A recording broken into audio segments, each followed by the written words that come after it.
Call from Jill Nicolini. To accept, press 1. Hi, Jill. This is Jason. Hi, Jason. How are you? I am doing great. And yourself? I'm doing well. Thank you so much. So let's see. Are you ready for your show today? I'm sure you are. Well, I think so. You sound good. You sound very, very there. Like, I don't know if you're on a certain microphone, but it sounds good. I did change some of that. That's why I was hoping to have you call this number. Oh, perfect. All right. Thank you so much. Stand by. Let's get started. Yeah, you sound extra good. All right. Hold on.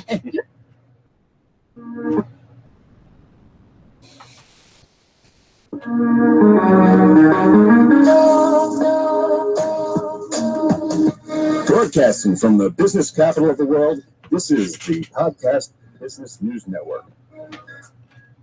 And welcome back to the show. We're joined with Jason Bone once again here, serving the Kansas City metropolitan area from AnxietyCenterKC.com. He's the CEO and clinical director of adolescence there, and so much more, because the Anxiety Center at Renew Counseling Center does offer a lot of help to those in need. And I've gotten to know Jason over the past few months of speaking to him, but I hope if there's new listeners today, you're going to love him just as much as we all do. Jason, introduce yourself and say hello to everyone, please. Hello. I am Jason Bone. As I recently and I didn't share this, but I recently turned 4011, which one of my friends told me is the best way to look at 51. And my 5-year-old likes to tell everyone that. Some reason he knows that. So I've got a 5-year-old that just walks around, Dad's 51, just to make sure everybody knows this. I have been doing work with adolescents since I was like 20 years old, and I started in youth ministry and working with them, and have stayed close to adolescents or families my whole career, whether it was building a community-wide homelessness system that impacted adolescents, or the work we do now, which is an intensive outpatient program to really help those young people who are struggling with anxiety, depression, panic disorders, ADHD, as it changes into other things, it comes into there. And so we do that 4 days a week, 3 hours a day. We have young people in our room, and I've got a great team here. We also do the same kind of program 3 nights a week, 3 hours each for adults here at the Anxiety Center. Fantastic. Well, thank you so much for sharing and getting to know you better, at least our new listeners. Did you have a area of focus for us today where we should get started? Yeah, I really want to talk about noticing skill. Last week we talked about the invalidating advisor, and the advisor is kind of that inner voice that we have. And the noticer is how we notice what's going on inside of us and outside of us. I really wanted to start with a question for you, because I haven't gotten any feedback on this, on what we're doing and whether it's helpful or not. And part of the noticing skill is actually being aware of how you're impacting the world, and then getting feedback so you know how to act next, or how to interact next. And so is what and how I'm talking about this stuff with bold parenting of struggling adolescents, is that making sense to you? Is it helpful? Jill, you still there? Listen, do you hear me? Yeah, I said, Oh, okay. You sound great. Maybe I don't sound so great, but I said yes. Okay. Go ahead. All right. So I just wanted to check in on that, because it does apply into the noticer skill. And the noticer is part of the DNAV model, which is acceptance commitment therapy for adolescents, developed by Louise Hayes and Joe Siriachi. D is for discoverer, which is kind of finding new ways to interact with the world. And a couple weeks ago, we talked about defense mechanisms, and your discoverer is how you get past those negative or unhealthy defense mechanisms. The N is noticer, and we're going to do a deep dive into that today. Advisor, we talked about last week, which is that inner voice that's trying to protect and keep us safe, but from everything. And the V is for valuer, and we'll get to those in the next couple of weeks. But valuer is finding things that matter to you, because then it's worth going through the struggles to get to them, because they matter to you. They're important to you. I just want to highlight the DNAV model offers a place to begin And it gives a language for both parents and for young people. And it kind of gets to the heart of the issue, because we tend to be like, I don't want to dig too deep. I have a lot of parents tell me that they feel like they're walking on eggshells with their young person and not knowing how to get that done and get with it. And young people have difficulty understanding their physical signals, identifying their emotions, and regulating their behavior. And so developing the noticer skill is really a remedy for these kind of problems. I want to start with, for the first couple of weeks, I did a coping skill and teaching coping skills, which is just a way in the BOLD model to breathe deeply and slow down. And today we're going to do AND, which is literally DNAV backwards. And it stands for aware, name, and describe. And for any parents with a young person who doesn't seem to be able to put words to their emotions and what's going on, this is a great skill to teach and practice, and also to calm them down when we're in the midst of just what's going on. So aware is just become aware of your breath. And so anybody listening, I just want you to, how is your breathing working? Can you become aware of it? Can you feel it? Counting breaths is a great meditation technique, but just being aware of it slows you down. Name this, name the sensation. So aware, name. N is the name. You might become aware of butterflies in your stomach. I know we've done this a couple times, and I've actually spoken to thousands of people, and literally there are still butterflies in my stomach every time I dive into a new conversation with people.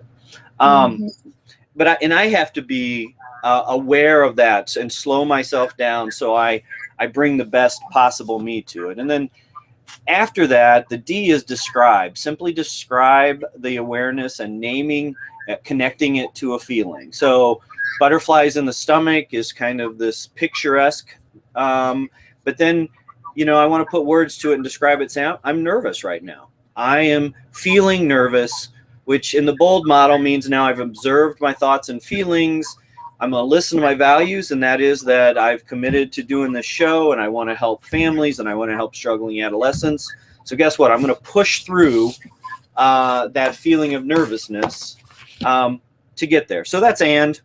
It's a noticer coping skill, really focuses on this noticer that we're going to talk about today. Does that make sense? Yeah, absolutely. Great. So the noticer represents a group of behaviors that all humans are born with. It's the space where we notice what's going on inside our body and going on what outside of our bodies. Noticing help us to identify and use information from the world. We learn to notice incoming messages, attend to them, and respond to them, or just allow them to come and go. That is an option most people like. We either have to respond or turn away. No, we can just flow with it. We can just go with and let them come and go. For example, we get to notice our anger, and then we get to decide best how to act rather than merely reacting to our anger. Skilled noticers are able to appreciate the present moment and respond to their noticer messages in ways that help them thrive. And again, noticer is just that, an analogy, a way to think about what's going on. Do I notice what's going on around me? And the noticer, it senses physical and psychological events as they occur, uses the five senses to receive information from the environment. When you shift, and you can do this, and this is what we hope young people will do, is shift into their noticer. People are behaving in ways that allow them to receive information from the world through sight, taste, sound, touch, and feel, and through their physical reactions and emotions. The noticer allows inner experiences to come and go rather than trying to change or cling to it. So this is one where I know I've shared with the audience, my father passed away here in February. And I'm sorry. Yeah, and it's I know he's in a better place, and I know he's out of pain. So logically, my rational mind is very much okay with this and where it leads. But the noticer in me, I just have these strong feelings come up when I want to call or do something, and I really need to be able to be aware and label that and feel it and allow it to come and go so I can not react to it and shut down or not get done what I need to do, whether that's parenting or my job. And so that's what we mean by allowing it to come. I feel it. I'm not pushing it away. I'm not fighting it. I'm just letting it come and then letting it go. And really the noticer, and we have an exercise we call the noticer pause, because the goal of noticing your feeling is to put a pause between something happening and you reacting. Because impulsivity is really just this happened and then I react. I am impulsive and I do this thing in response to that. So you say something I don't like impulsively or without, I just react and I say something mean back. The noticer says, oh, I felt that wasn't nice. What do my values actually say how I want to interact with this person? And when we don't automatically react to our inner experiences, we're often able to better choose actions in the service of what we care about.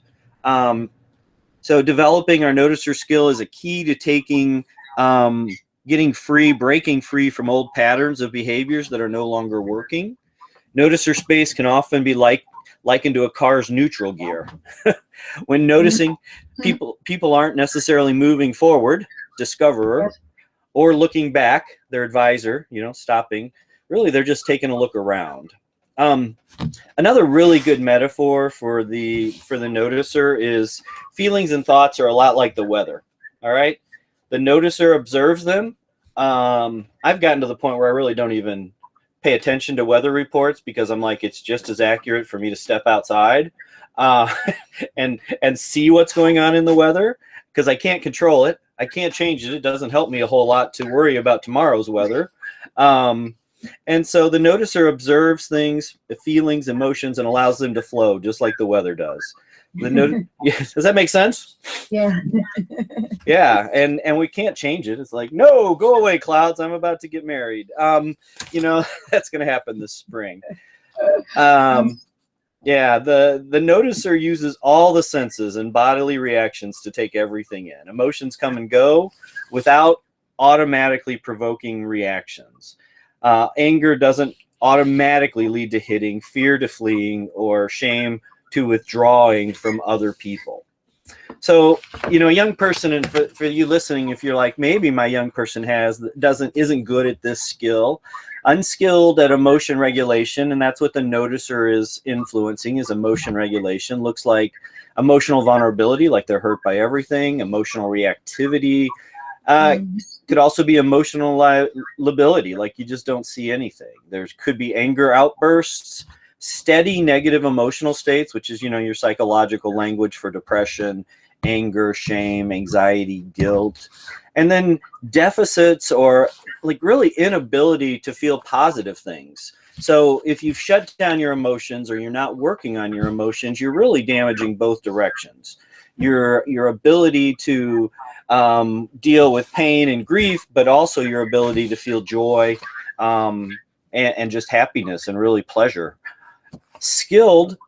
Somebody who's skilled at noticing and skilled at emotion regulation has the ability to be aware of and constructively handle both positive and challenging emotions. Mm-hmm. And an example here is we had a young person, again, Chandler, who's my young person who we adopted, who has some trauma stuff going on. And it was interesting. You were taught how to react when he got out of control in those negative ways. And he was, crying or screaming. You were given tools for that. But then, interestingly enough, because he couldn't regulate his emotion, he still doesn't have a very strong noticer. When he got really happy and we're tickling and we're having, we're really actually having joyful time, he got just as out of control. And because he didn't have any way to regulate either end of his emotional spectrum. And so we've kind of had to step back, and that's still in younger kids. For those of you that have younger kids, that might mean they can't control all their bodily functions. Yeah. But in his case, we've got to work on expanding that noticer so he doesn't react both to the negative stuff and to the positive stuff in ways that are damaging to him and the world around him. They're skilled at emotion regulation or noticing. Demonstrates the skills to manage and express. They need to be able to express their emotions. It's amazing how often a young person thinks that slamming a door is expressing their emotions. Not a healthy way, but it is expression. They're able to notice the activity of their advisor. And so if it's invalidating you, you can notice it and not react, but say, hey, I am still going to move forward on this. And the whole goal of getting better at noticing skills is to build a flexible and strong, because the benefits of that are noticing involves pausing, and allowing one's experiences to be without always reacting. The less we react in old unhelpful ways, and this is really probably the hardest thing any of us have to do, is to actually change patterns and behaviors that we've gotten into. And so we just, like, that's how I reacted last time, so that's how I'm going to react this time. And really working on that noticer skill says the young person can notice that's what they're feeling here and then not feel the need to react in that way. Second benefit of noticing is it improves sensitivity to information from both the environment and the body in the present moment. It's amazing if you know somebody who's really not good at recognizing emotions, they have a hard time responding to people. And they just aren't getting the messages, the nonverbal that makes up anywhere from 75 to 90% of all our communication, which is why radio is such an interesting format for this kind of stuff. And I want to point out, we all begin as noticers. Infants enter the world as noticers, literally experiencing the world as physical sensations. When babies feel scared, angry, or tired, they simply feel scared, angry, or tired. And they let you know it, right? They don't interpret their feelings as good or bad. They're not like, oh, I'm scared, so that's a horrible thing. No, I'm just scared. They just experience their emotions, these feelings, as sensations that arise, often as a result of interactions with the world. This is an essential skill for infants, allowing them to detect their sensations and communicate their needs to their parents through tears and smiles and that kind of stuff. So noticing, sadly, disappears. It fades away. Adolescence is a deeply emotional time, all right? And so this is why noticing disappears sometimes in adolescence. One that's often more memorable than any other stages of life, and that's from Dan Siegel. The emotions are so strong that all of these events and things in our life they stick in our brain, which is part of what emotions do. Young people get their first taste of independence and the big world beyond home. They experience exhilarating highs, love, maybe sex, music, parties, and deep friendships. They also experience crushing lows, heartbreaks, a best friend's betrayal, feeling isolated in the schoolyard, awkward, romantic encounters. To manage these intense experiences, they turn to the advisor. All right, so they're trying to find words, they're trying to find rules and solutions for their emotions, and attempting how to figure out how to make bad feelings and painful experiences go away. In this way, emotions become something to control, stomp out, or manage, not just feel and enjoy. And so thinking of destructive strategies, think of all the destructive strategies at their hearts we attempt to avoid or squash feelings.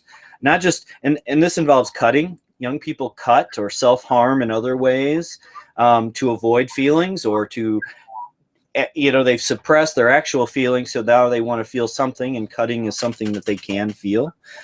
Using substances, surfing the internet obsessively, whether that's productive or goofy, but using TV as a distraction, avoiding social situations, worrying, overeating, undereating, shutting down, giving up, dissociating, denying, procrastinating, bullying. We talked about those defense mechanisms a couple of weeks ago, and this is what happens as young people develop coping mechanisms or ways to interact with the world that aren't always healthy, and then they stay and react and use them some more. And this is where Western society and the way we talk and teach logic also sometimes gets in the way of emotion development. For example, think of a child, and I'm really working on this because I have 3, 5, and 5 in my household. But if a child hits somebody, we usually ask, why did you do that? And we insist on an answer. Children, are kind of confused by this question at first. Why did I hit them? I wanted to hit them. But eventually they learn that the reason must be stated, and then they're likely to answer because I was angry. All right. So now we've connected hitting to anger. On the surface, this sounds like a good reason. Yet, if we accept it, we've reinforced the idea that emotions cause actions rather than actions being chosen. This emotion as cause reasoning can lead to a long string of inferences, and our brains work this way. If I hit because I was angry, I hit because I was angry. I'm sorry, let me rephrase that. I hit because I was angry.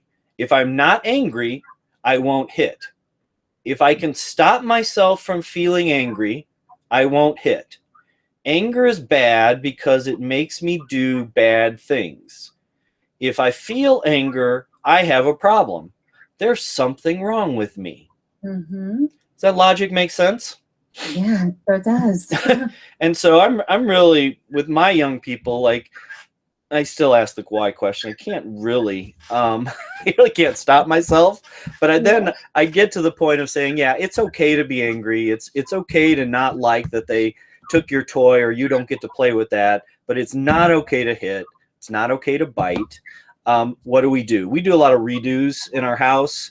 How would you redo that behavior that isn't hitting or something like that? Because it's okay to be angry. We need our young people to hear that it's okay to be angry.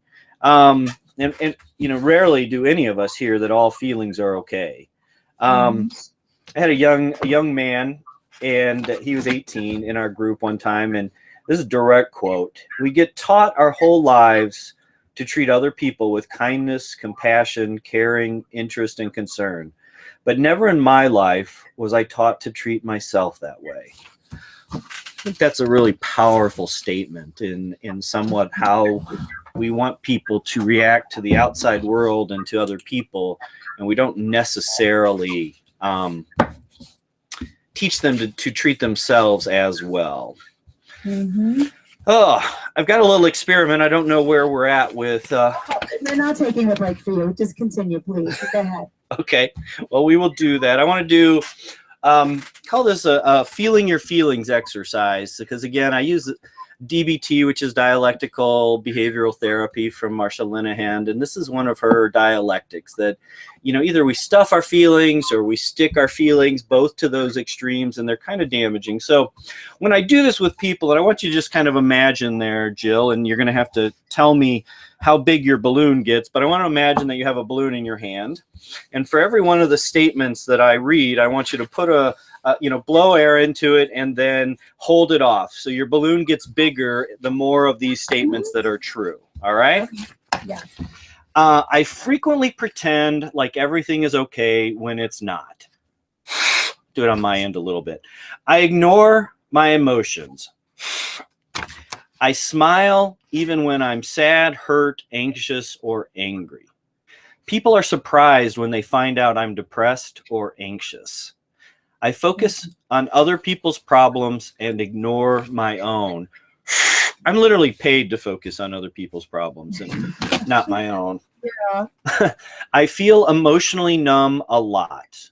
I will hold in my emotions until they are too big to ignore. People tell me I'm emotionally distant. That list is stuffing your emotions.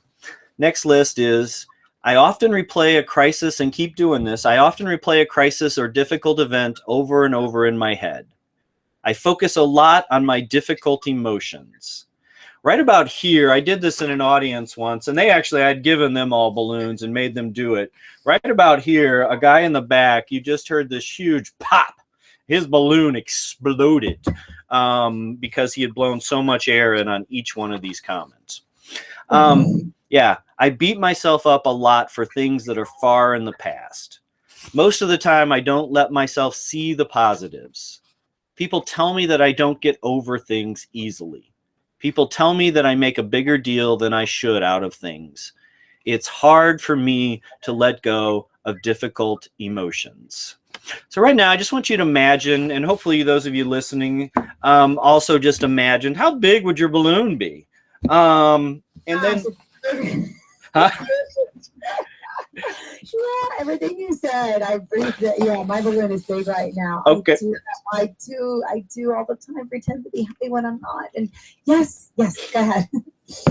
You're like paid to do that. Doesn't matter what happened today. You're paid to sound good right now. And so right now, what I have people do is take that balloon, and you do this in a big audience, and it's really interesting. But just let go of all those negative ways of dealing with emotion. But then think about what happens when we do it in the room, and we haven't gotten to do it as much during COVID. But balloons go everywhere, and at some point somebody gets whacked. It's usually me. I get whacked by some balloon that's flying through the air, and that happens all the time in relationships. All right, somebody's feeling strong emotions. They aren't dealing with it at the right time, and then somebody else completely sideways gets whacked with their emotions. So those are the two extremes. Stuffing, which means you're just bottling up, you're shoving like emotions into a compost pile. And amazingly enough, compost piles don't smell better with time. And then the other half is sticking, which means you just hold on to them. I'm unwilling to let go. I just want to keep this here and really maybe beat some people up with it. Finally, this last list, and what I do is have you take your balloon at the same size it was, and each time one of these statements is true, to let some of the air out slowly. I notice my enjoyable and difficult feelings when they're happening. I let my feelings come and go. I notice both the positives and negatives. I am usually able to tell people how I'm feeling. I am comfortable with my emotions. The people close to me usually know how I'm feeling. When I have a difficult emotion, I can feel it without holding on to it. And that is feeling your feelings. So that ability to feel them in the moment, let them come and go. When I work with a young person who's really stuffed for a long time, we have to teach them this, but we also have to teach them to let the past emotions out slowly, because if you don't, and we have this happen, a young person had it built up for so long and had stuffed them down, and when we finally convinced them that was a good idea to feel their emotions, they like cried for the whole day. And that's letting them out too much at a time. So that's stuffing your feelings, is pushing them down, ignoring them. Sticking them is just repeating them, letting them get into your advisor and just keep thinking about them so they make you feel bad more. And feeling your feelings is just kind of like treating it like the weather. It's going to come, it's going to go, and I'm going to observe it. And then maybe, respond, react appropriately, whether that's getting an umbrella or, grabbing a winter coat, as the case may be. So I'm hoping that makes sense. And real quick, I think I need to shut it down here. But the goal, if you're for yourself and for your young person, is to help them normalize their emotions. All feelings and being aware of all feelings are normal. Being aware that no feeling needs to be controlled, eradicated, changed, or downregulated. Being aware that all feelings pass, often quite quickly. Practice so be aware what's going on in your body. There's lots of ways to do that. We'll keep coming back to some. Actually name that physical sensation, and then describe the inner experience as feeling states or emotions. Put real words to it.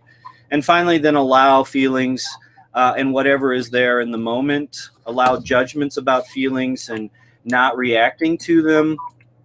And then extend notice and allow skills with daily mindful practices. So this is where mindfulness, some meditation things, putting that pause in there really allows you to respond to your emotions instead of reacting to them. And that's the noticer.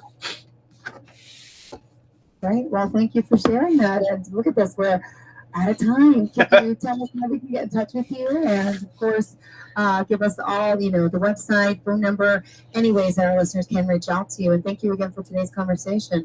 Yeah, no, I would recommend, if you're a parent, go to boldparenting.online. I've put this material, other materials that you can use with it there. You can get access to even some Kahoots that would teach your kids some of these skills as we go from that same site. You can reach me at jason@anxietycenterkc.com. And if you're in the Kansas City metro area, anxietycenterkc.com is our website, and you can find out all about us. Perfect. Well, thank you again for your time today. Looking forward to the next conversation. Thank you, Jill. No, really, we appreciate it. Always a pleasure to speak with you. You have a great day, of course, and everyone else. Stay tuned. More of the show is coming right up after the break.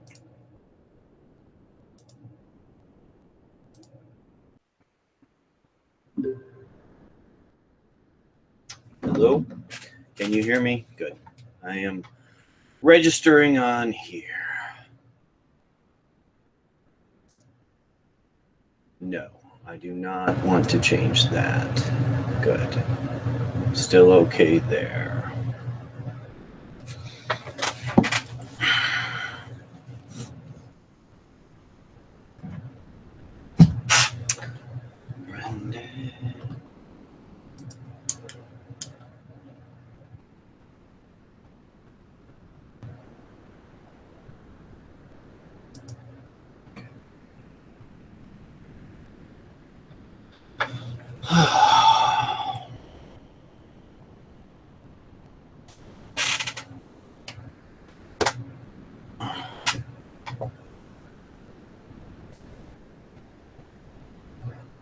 No, that changes how the camera is on. Okay.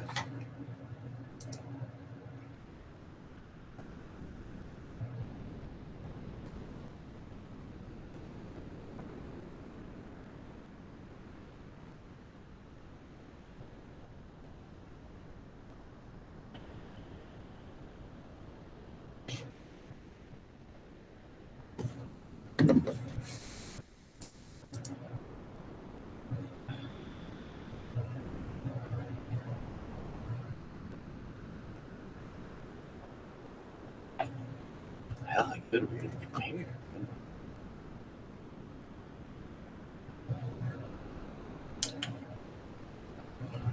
No.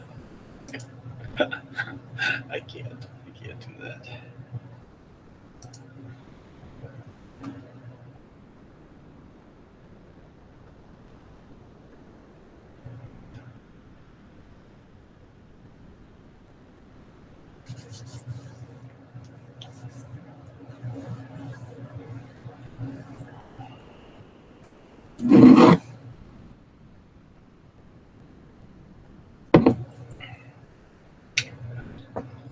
Literally.